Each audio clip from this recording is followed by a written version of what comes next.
പിതാനും പുത്രനും പരിശുദ്ധാത്മാവിന്റെ നാമത്തിലാമേൻ. വിശ്വാസ പ്രമാണം.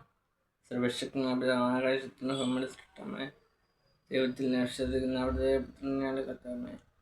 ഈശ്വരനെ വിശ്വസിക്കുന്ന പുത്രനും പരിശുദ്ധാത്മാവിന്റെ ഗർഭസ്ഥനായ കന്യകാമറിയത്തിൽ പിറന്നു പൗന്തിയോസ് പീലാത്തോസിന്റെ കാലത്ത് പീഡകൾ സഹിച്ച് കുരിശിൽ തറയ്ക്കപ്പെട്ട് അടക്കപ്പെട്ട് പാതാളം കൊണ്ടറിയാൻ വെച്ചിട്ട് മൂന്നാം നാളെടുത്ത് സ്വർഗ്ഗത്തിലേക്ക് എഴുന്നള്ളി സുരക്ഷിച്ചു.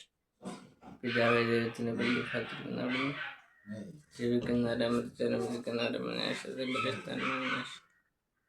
പുസ്തകത്തിലേക്ക് സകലം പുണ്യമതയ്ക്കുന്ന പാപമോചനത്താൽ ശരീരത്തിന്റെ ഉൽപ്പന്നമായ ജീവിതത്തിന് ശരീരമായ സ്വർഗസ്നാനം ഞങ്ങൾ പിതാവാണെന്ന് ഞങ്ങളുടെ രാജ്യം ഞങ്ങളുടെ മനസ്സിലോട്ട്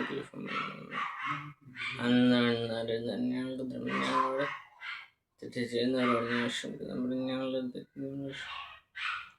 ഞങ്ങളെ പ്രലോഭനത്തിൽ ഉൾപ്പെടുത്തരുത്, തിന്മയിൽ നിന്ന് ഞങ്ങളെ രക്ഷിക്കുന്നു. കർത്താവോട് സ്ത്രീകളിൽ അങ്ങനെ ഗ്രഹിക്കപ്പെട്ടവളാണ് അങ്ങയുടെ ഈശോ അനുഗ്രഹിക്കപ്പെട്ടാണെന്ന് പരിശുദ്ധ പാവകളെ ഞങ്ങൾക്ക് എപ്പോഴാണ് തമ്പുരാനോട് അപേക്ഷ.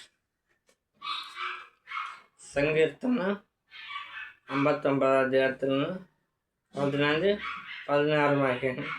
അവർ ആഹാരത്തിന് വേണ്ടി ചുറ്റിത്തിരിയുന്നു, തൃപ്തിയാവോളം കിട്ടിയില്ലെങ്കിൽ അവർ മുറുമുറുക്കുന്നു. ഞാൻ അങ്ങയുടെ ശക്തി പാടി പ്രകീർത്തിക്കും, പ്രഭാതത്തിൽ ഞാൻ അങ്ങയുടെ കാരുണ്യം ഉച്ചത്തിൽ പ്രകീർത്തിക്കും.